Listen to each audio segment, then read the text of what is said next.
بسم اللہ الرحمن الرحیم۔ گمنام ہیرو کے معزز ناظرین السلام علیکم۔ دوستو لائک ضرور کر دیا کریں، شکریہ۔ آئیے چلتے ہیں کہانی کی طرف۔ انسپیکٹر صاحب، آخر ان لڑکیوں کو ہوا کیا ہے؟ انہیں حسین لنگاہی کے گھر سے اغوا کر لیا گیا ہے۔ آپ نے تو اخبار پڑھا ہوگا۔ ہاں، کچھ مجھے بھی معلوم ہے، مگر آپ کو یہ اطلاع کس نے دی ہے؟ میں آخر کیسے مجرم بن گیا؟ ہمیں صبح سویرے کسی نے فون پر اطلاع دی تھی، آدمی نے اپنا نام نہیں بتایا۔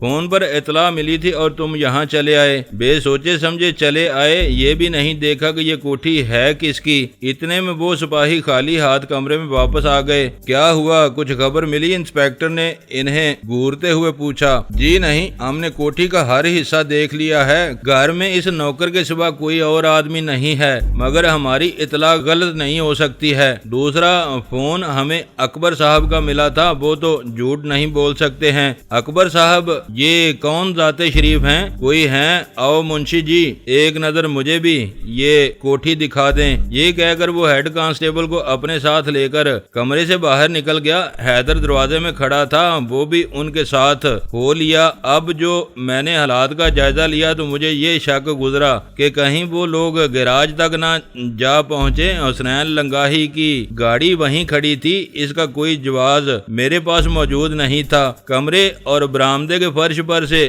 حیدر نے تمام خون صاف کر دیا تھا۔ اس طرف سے میں بالکل مطمئن تھا، مگر بات وہیں تک رکتی نظر نہیں آتی تھی، مگر اب میں کچھ بھی نہیں کر سکتا تھا۔ جلیل صاحب کوٹھی کے مختلف کمروں میں جھانک لینے کے بعد اب گیراج کی طرف جا رہے تھے۔ میں بڑی ہی غلط صورتحال میں پھنس کر رہ گیا تھا۔ کاش میں نے وہ گاڑی وہاں نہ کھڑی کی ہوتی، کسی اور جگہ اسے پھینک آتا، مگر اب تو کچھ بھی نہیں ہو سکتا تھا۔ گیراج میں پہنچ جانے سے پہلے ہی جلیل صاحب حیدر کو میری طرف واپس بھیج دیا۔ میں بڑے شیشے والی کھڑکی کے سامنے کھڑا انہیں دیکھ رہا تھا۔ کلیجہ میرا اچھل کر حلق میں آنے لگا تھا۔ پولیس بے وقت وہاں آن پہنچی تھی۔ حیدر دروازہ کھول کر اندر آ گیا۔ دوسرے سپاہی اس دوران لان کے ساتھ والے برآمدے میں کرسیوں کے قریب جا ٹھہرے تھے۔ میرے قریب آ کر حیدر بولا، وہ گیراج کی چابی مانگ رہے ہیں، کہہ دو ان سے کہ گیراج کی چابی ہمارے پاس نہیں ہے، بلکہ ستناجہ صاحب کے پاس ہے، مگر ٹھہرو میں خود بات کرتا ہوں ان سے۔ یہ کہہ کر میں حیدر کو وہیں ٹھہرا کر جلیل صاحب کی طرف لپکا۔ سگریٹ اب بھی میرے ہاتھ میں سلگ رہا تھا اور میرا پستول ابھی تک میری جیب میں تھا۔ دو ہی صورتیں ممکن تھیں، یا تو میں ان دونوں کو بے ہوش کر کے دوسرے سپاہیوں کو کسی بہانے وہاں سے ٹہلا دیتا، یا پھر گیراج کی چابی انہیں دے دیتا، مگر دونوں صورتوں میں خرابی زیادہ تھی۔ انسپیکٹر صاحب، اس گیراج کی چابی تو ہمارے پاس نہیں ہے۔ کیا مطلب؟ میں ہر حال میں یہ دونوں گیراج دیکھنا چاہتا ہوں۔ ایک کی چابی تو میرے پاس موجود ہے، مگر یہ دوسرا گیراج ستناجہ صاحب نے لے رکھا ہے، ان کی گاڑی یہاں کھڑی ہے۔ کیا مطلب ہے؟ یعنی وہ ستناجہ صاحب جو… ہاں وہی۔ آپ ان سے معلوم کر سکتے ہیں، اس گیراج کی چابی انہی کے پاس ہے۔ کمال کی بات کرتے ہیں آپ، انہیں اس گیراج کی کیا ضرورت ہے؟ آپ کے پاس ٹیلی فون ہے؟ ہاں فون موجود ہے، آئے میں آپ سے ان کی بات کروا دیتا ہوں۔ یہ کہہ کر میں ان دونوں کو ساتھ لے کر اپنے کمرے میں واپس آ گیا اور ان کے سامنے ہی میں نے فون کے نمبر گھما دیے۔ اس وقت تک 8 بج چکے تھے۔ فون کسی سپاہی نے اٹھایا۔ دیکھے میں سردار کریم نواز بول رہا ہوں، میں ستناجہ صاحب سے بات کرنا چاہتا ہوں۔ سردار کریم نواز، وہ ابھی واپس آئے ہیں، آپ نے تھوڑی دیر پہلے بھی فون کیا تھا۔ جی ہاں، وہ میں ہی تھا، میرا خیال ہے وہ آپ ہی کو فون کر رہے ہیں، ذرا دیر کے لیے فون رکھ دیں، میں نے انہیں بتا دیا تھا۔ اس کے کہنے کے مطابق میں نے فون رکھ دیا۔ کچھ ہی دیر بعد گھنٹی بجنے لگی۔ دوسری طرف ستناجہ صاحب تھے۔ آپ کہاں چلے گئے تھے جناب؟ معاملہ یہ ہے کہ یہاں پولیس کے کچھ لوگ آئے ہیں، وہ میرے گھر کی تلاشی لے چکے ہیں۔ کیا مطلب؟ کہیں وہ… نہیں، یہ بات نہیں ہے، وہ دراصل آپ کے گیراج کی چابی مانگ رہے ہیں۔ میں نے ان سے کہا بھی ہے کہ اس میں ان کی گاڑی بند ہے، مگر وہ کچھ سنتے ہی نہیں ہیں۔ اوہ، میں سمجھا کیا نام ہے انسپیکٹر کا؟ انسپیکٹر جلیل۔ انہیں فون پر بلائیں، میں خود ان سے بات کرتا ہوں۔ مگر یہ وہاں کیسے آپ پہنچے؟ آئیں انسپیکٹر صاحب، ستناجا صاحب سے بات کریں۔ جلیل خان نے فوراً ہی ریسیور ہاتھ میں تھام لیا۔ سر، میں انسپیکٹر جلیل احمد خان بول رہا ہوں۔ دراصل ہمیں یہ اطلاع ملی تھی کہ وہ حسنین لنگاہی کی دونوں بیٹیاں یہاں رکھی گئی ہیں۔ مجھے ڈی ایس پی صاحب نے یہ حکم دیا تھا کہ میں یہاں کی تلاشی لوں۔ جی سر، میں سمجھ رہا ہوں یہ سردار کریم نواز کی کوٹھی ہے، مگر سر وہ گیراج۔ جی سر، بہت بہتر سر، مجھے کیا پتا تھا کہ یہ آپ کا گیراج ہے۔ میں اس عرصے میں فون کے دوسرے ریسیور تک جا پہنچا تھا جو اگلے کمرے میں رکھا ہوا تھا۔ ستناجا صاحب کہہ رہے تھے کہ ڈیم اٹ، بالکل پاگل ہو تم، ذرا سی عقل تم استعمال کر لیتے تو کیا حرج تھا؟ سردار صاحب تمہیں شکل و صورت سے ایسے نظر آتے ہیں۔ وہ گیراج میں نے اپنی گاڑی کے لیے ان سے لیا تھا، تمہیں وہاں جانے کی ضرورت نہیں ہے۔ جی سر، مجھے معلوم نہیں تھا۔ کوٹھی میں سے تمہیں کوئی چیز ملی، کوئی ایسا نشان یا کوئی اور بات؟ جی نہیں، لڑکیاں کوٹھی میں نہیں ہیں، میں سب دیکھ چکا ہوں سر۔ بس ٹھیک ہے، زیادہ تفتیش خانے کی ضرورت نہیں ہے، خدا حافظ۔ یہ کہہ کر انہوں نے فون بند کر دیا۔ وہ بہت زیادہ جنجلائے ہوئے تھے، یوں لگتا تھا جیسے وہ خود اس معاملے میں زیادہ ہی ملوث ہو چکے ہیں۔ میرا خیال ہے کہ اکبر صاحب کو وہ گرفتار کروا چکے تھے اور ابھی وہ وہیں سے واپس آئے تھے۔ ریسیور فون پر رکھ کر جلیل احمد خان سیدھے ہوئے اور اپنے کندھے اچکاتے ہوئے بولے، چلو بھائی، وہ گیراج تو واقعی ستناجا صاحب نے اپنے لیے لے رکھا ہے، رپورٹ لکھ دیں۔ منشی جی کو تلاشی کے دوران ہمیں یہاں سے کسی لڑکی کا نشان تک نہیں ملا ہے۔ اس دوران میں کمرے میں آ ٹھہرا تھا، وہ مجھے دیکھتے ہی بولا، مجھے افسوس ہے سردار صاحب کہ میں نے آپ کو بلا وجہ تکلیف دی، میں اس کی معافی چاہتا ہوں۔ کوئی بات نہیں انسپیکٹر، مگر اتنا یاد رکھو کہ پھر تم کسی دروازے میں یوں نہیں گھسو گے، ورنہ تمہاری اس پیٹی کی خیر نہیں رہے گی۔ مجھے معلوم ہے جناب، آؤ بھائی اب ہم چلتے ہیں، کوئی چائے شائے، کوئی جل شل کچھ تو پیتے جائیے۔ جی نہیں، اس کی ضرورت نہیں ہے۔ یہ کہہ کر وہ سپاہیوں کے ساتھ اسی وقت گیٹ سے باہر نکل گیا۔ ان کی جیپ باہر دروازے کے قریب کھڑی تھی۔ حیدر جب انہیں رخصت کر کے واپس آیا تو اس نے بڑے ہی سکھ کا سانس لیتے ہوئے کہا، خدا کا شکر ہے یہ مصیبت ٹل گئی، میں لڑکیاں اگر تہہ خانے میں نہ ڈال دیتا تو ہمارے پاس اس کا کوئی بہانہ نہ تھا۔ ہاں تم نے بہت اچھا کیا ہے حیدر، ایک بڑی مصیبت سے میری جان چھڑا دی، ورنہ تو یہ لوگ مجھے لے ڈوبے تھے۔ ویسے میں یہ عرض کروں گا سردار صاحب کہ ان لڑکیوں سے جتنی جلدی ہو جان چھڑا لیں، ورنہ فساد بڑھ بھی سکتا ہے۔ میں یہی کروں گا حیدر، میں اس مصیبت کو کہاں سنبھال سکتا ہوں؟ تمہیں لڑکیوں سے کوئی دلچسپی ہے؟ توبہ توبہ کریں سردار صاحب، خدا ان سے بچا کر رکھے، میں بس لنڈورا ہی بھلا۔ یہ اچھی بات ہے حیدر، ورنہ میں سمجھتا تھا کہ شاید ان کی بے بسی پر تمہاری رال ٹپک رہی ہوگی۔ جی نہیں، یہ میرا محکمہ ہی نہیں ہے، ساری زندگی میں نے ان کو بس دور سے دیکھا ہے۔ عالیہ نے یہاں بڑا ادم مچا رکھا تھا، مگر میں آنکھیں بند کر لیتا تھا۔ ٹھیک ہے، تم بھی اب ناشتہ تیار کرو اور اپنے ہتھیار کا خیال رکھو، کسی بھی وقت ضرورت پڑ سکتی ہے۔ جی بہت بہتر، ناشتہ میں ابھی تیار کر دیتا ہوں۔ میں اس ساری صورتحال سے سخت پریشان ہو گیا تھا۔ اس ذہنی تقدر کو دور کرنے کے لیے میں غسل خانے میں جا گھسا۔ پانی گرم تھا اور آرام دیتا تھا، خاصی دیر تک میں وہاں نہاتا رہا۔ سیری ہی نہیں ہو رہی تھی، یوں لگتا تھا جیسے اس غسل خانے کے دروازے سے نکلتے ہوئے بھی مجھے خوف محسوس ہوتا تھا۔ آدمی کو کبھی کبھی معلوم بھی نہیں ہوتا، مگر غیر مرئی حالات کا انقباض اس قدر جان لیوا ثابت ہوتا ہے اور وہ اس کے رگو ریشے کو اس طرح جکڑ لیتا ہے کہ وہ باہر کی دنیا سے لرزنے لگتا ہے۔ میرا یہ حال تھا کہ میں خود ایک بھیانک جرم کے ارتکاب کے بعد خود کو اگر غیر محفوظ سمجھتا تھا تو یہ کوئی انہونی بات نہیں تھی۔ سوال یہ تھا کہ آخر ستناجا صاحب کب تک مجھے اس سولی پر لٹکا رکھیں گے؟ ان سے پہلے شیر دل آہو مجھے ذلیل کر چکا تھا، اس کے قبضے سے میں نکلا تو سیدھا ڈلوں کی گرفت میں جا پھنسا، وہ بھی مجھ سے یہی کام لیتے تھے اور اب میں ستناجا صاحب کے جانسے میں آ گیا تھا۔ مزدہ میرے لیے یہ تھا کہ بڑے صاحب مجھ سے بہت زیادہ خوش ہیں، یہ انہی کی مہربانی تھی کہ اب شاید پولیس کے ریکارڈ میں غلام جیلانی کو مردہ تصور کر لیا گیا تھا، مگر اب جو کام وہ مجھ سے لے رہے تھے وہ میرے لیے ناقابل برداشت تھا۔ پتہ نہیں میرے لیے کیسے کیسے منصوبے کے بنا کر بیٹھے تھے، اس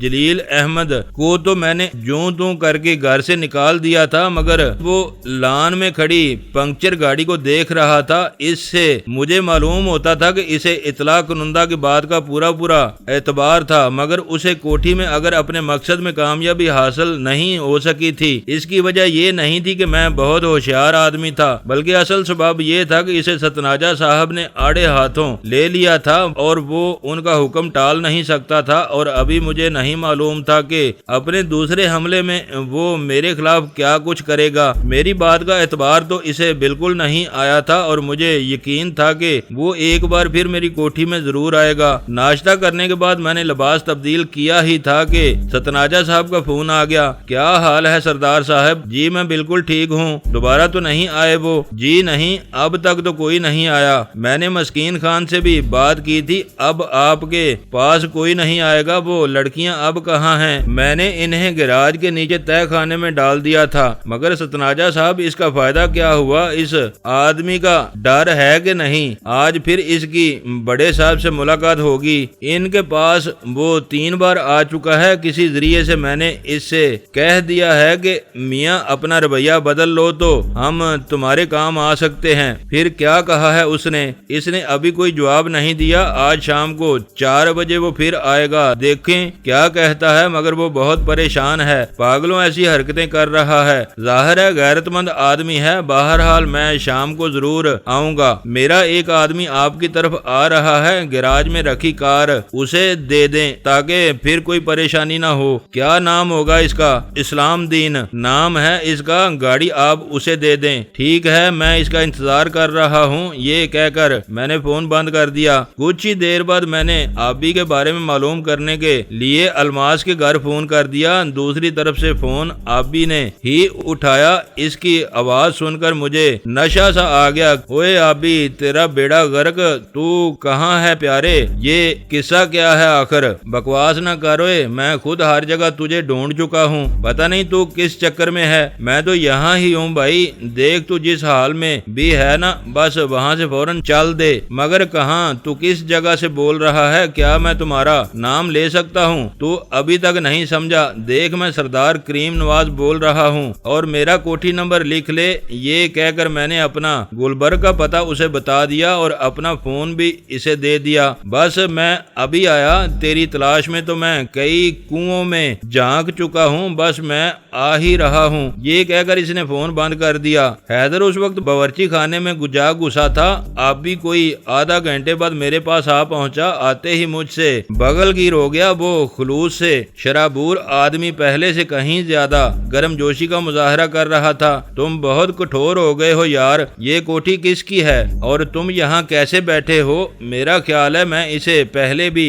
دیکھ چکا ہوں، یہ عالیہ کی کوٹھی ہے بھائی۔ یہ کہہ کر میں نے اس دوران جو کچھ ہو چکا تھا وہ اسے بتا دیا۔ وہ سامنے بیٹھا بڑی حیرت سے میری باتیں سنتا رہا۔ میں چپ ہوا تو بڑے تعجب سے اپنے گرد و پیش کو دیکھا اور پھر دیوار گیر آئینے کے سامنے جا ٹھہرا۔ اس میں میرا عکس بھی ابھر رہا تھا۔ بولا، تو غلام جیلانی ہی ہے نا؟ تیرا کیا خیال ہے؟ تو کسی بہروپیے سے مل رہا ہے؟ ابے یہ ایکٹنگ بند کر دے اور مجھے بتا کہ اب آئندہ کیا ہوگا۔ وہ لڑکیاں کہاں ہیں؟ وہ ادھر تہہ خانے میں بند ہیں۔ خوبصورت ہیں؟ نہیں، میرے معیار پر تو پوری نہیں اترتی ہیں، اور تیرا معیار بھی میرا خیال ہے خاصا اونچا ہے۔ ان کو باندھ کر رکھو۔ ادھر حسنین لنگاہی کو میں جانتا ہوں، کئی سال پہلے طاہیہ نے اس کے گھر ڈاکہ ڈالا تھا۔ اچھا، یہ کب کی بات ہے؟ جب طاہیہ زندہ تھا۔ مجھے بھی اس ڈاکے میں اس نے 32,000 روپے دیے تھے، کوئی 1.5 لاکھ اڑایا تھا اس نے۔ تو یہ بات ہے، تم بھی اس کے ساتھ تھے؟ ہاں، راستہ اسے میں نے ہی دکھایا تھا، مگر میں کوٹھی کے اندر نہیں گیا تھا۔ یہ وہی ہے نا جس کی کوٹھی وزیرہ آباد اور